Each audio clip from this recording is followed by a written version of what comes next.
তো আজকে হচ্ছে সপ্তমী, মানে মহাসপ্তমী যেটাকে বলা হয়। তো সবথেকে বড় কথা আজকে সোমবার, কলার অবস্থা খুব খারাপ। তো আজকে আমি রায়গঞ্জ থেকে চলে আসলাম নাগাগোলাতে। আর ভাই প্রচন্ড গরম, একদম স্যান্ডেল করে খেতে বসছি। আর ভিডিওর জন্য জামা পরার কোনো কাছে টাইম নেই। তো আজকে মেনুতে কি আছে একবার দেখো। মেনুতে আছে হচ্ছে শাক, গরম ভাত, তার সাথে হচ্ছে ডালের বড়া, মোচার বড়া, তার সাথে পাঁপড় ভাজা, এখানে মুগ ডাল, তার সাথে হচ্ছে একদম বেশ সুন্দর করে পনিরের তরকারি, যেটা আমার খুব ভালো লাগে খেতে, পটল পোস্ত যেটা আমার ফেভারিট, যেটা আমি খুব ভালো বানাই। কিন্তু আজকে আমি অন্য কেউ বানাচ্ছি সেটা খাবো, সেটা একটা আলাদা বিষয়। আর তার সাথে হচ্ছে কাঁচা কলার কোফতা।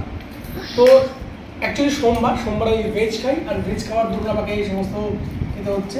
আর সোমবার যদি মানে মাংস মাছ কিছু খেতে পারবো না, কিছু করার নেই, পুজোর সময় তো মাংস মাছ খাওয়াটা বাইরে, কিন্তু যাই হোক ওই আর কি।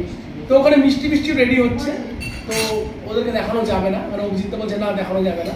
তো রাত্রের ব্লগে আমি দেখাই দেবো। তো ডোডো আছে পাশে, ওখানটাতে গদন্তি সবাই আছে। ঠিক আছে, ওটা খাওয়া দাওয়া করি, পরে কথা হবে। ও প্লেটে মিষ্টি চলে আসছে, 1 সেকেন্ড দাও দেখিয়ে দিচ্ছি। এই যে মিষ্টির প্লেটে মিষ্টি, এখানে বেশ সুন্দর। আর দই খাওয়া যাবে না বলা হয়েছে, কিন্তু যাই হোক খাওয়া দাওয়া করি, টাটা।